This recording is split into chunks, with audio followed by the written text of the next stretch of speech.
Então, é um sentimento que não produz resultado. É um sentimento que não mostra e que não apresenta uma coisa que vai te mostrar o futuro. Ele te mostra, quando você tem medo, ele te mostra o presente.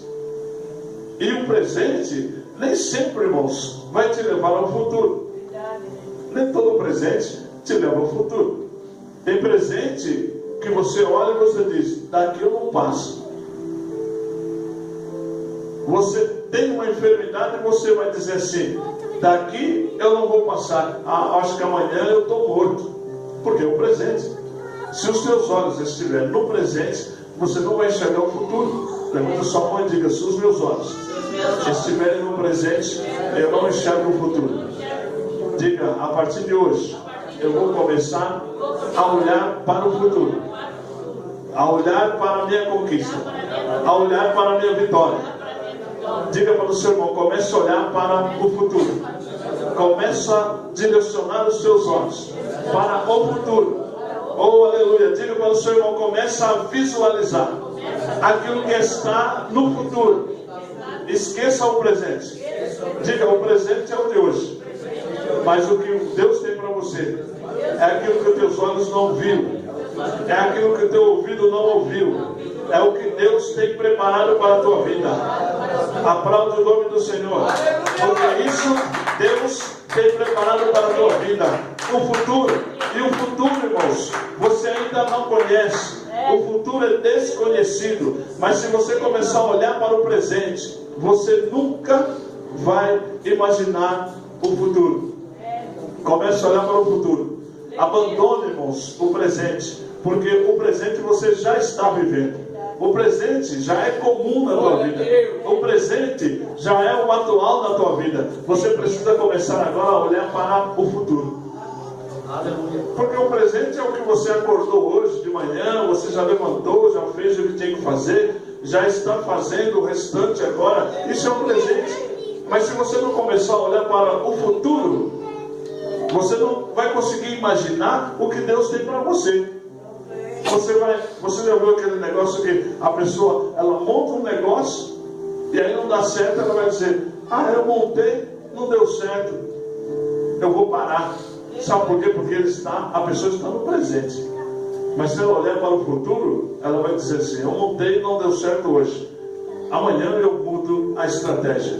Diga comigo, quando eu monto um negócio, quando eu preparo alguma coisa e não dá certo, eu tenho que pensar numa outra estratégia.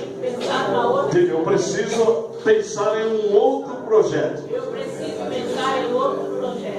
Isso não quer dizer, irmãos, quando você fez uma coisa hoje que não deu certo, que amanhã também não vai dar certo.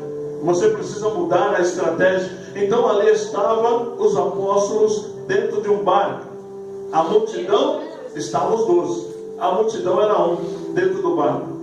Mas o coração não era um. Por isso a alma não era a mesma. Os sentimentos eram divididos. 11 tinham o sentimento de morte, de medo, de pavor. Mas ali dentro do barco tinha um homem que tinha um referencial de Deus. Diga, levanta sua mão e diga, quem tem um referencial de Deus? Ele muda a história.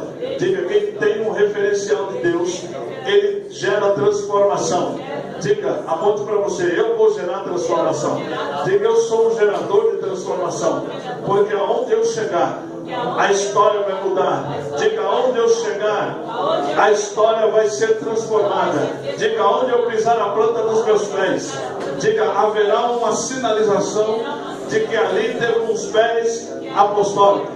Diga, ali pisou os pés apostólicos. Porque haverá transformação, haverá mudança, haverá transformação e haverá crescimento. Porque os teus pés são pés apostólicos e você vai conseguir mudar a história das pessoas, mudar a história do ambiente aonde você chegar. Porque Deus era um referencial de Deus. O barco era um, os apóstolos que estavam ali dentro eram 12, a alma e o coração não eram o mesmo. A alma e o coração não eram o mesmo.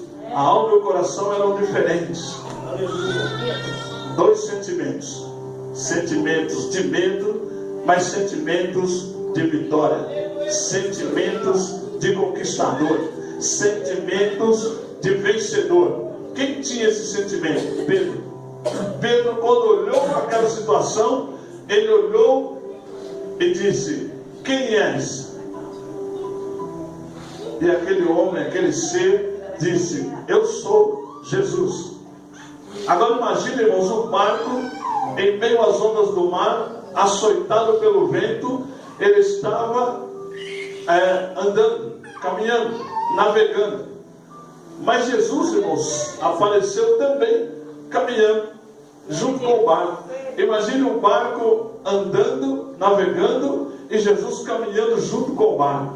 Isso nos leva a imaginar uma passagem bíblica que a palavra do Senhor diz que quando Elias subiu ao Monte Carmelo, e ali ele orou e disse para Eliseu: vá lá e veja, após o sacrifício, né, que ele fez, matou os 850 profetas.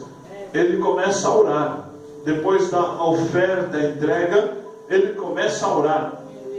E quando ele começa a orar, ele disse para o seu moço: sobe e veja por lado da banda do mar, veja se vem alguma nuvem.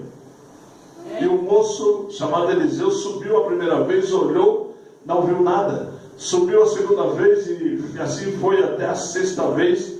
Mas na sétima vez, quando ele subiu, ele disse: eu vejo uma nuvem tão pequenininha, do tamanho da mão, como se fosse a mão de um homem. E ele disse: desce agora e avisa a Acabe que aparelhe os seus cavalos e vá para Jezreel, porque virá uma grande chuva. O profeta Elias, uma palavra profética, levanta sua mão. O profeta Elias não estava olhando para o presente. O presente era só uma mão, como se fosse uma nuvem. O presente não tinha nada, o presente não estava mostrando nada. Mas o futuro, Elias estava olhando. Ele disse assim: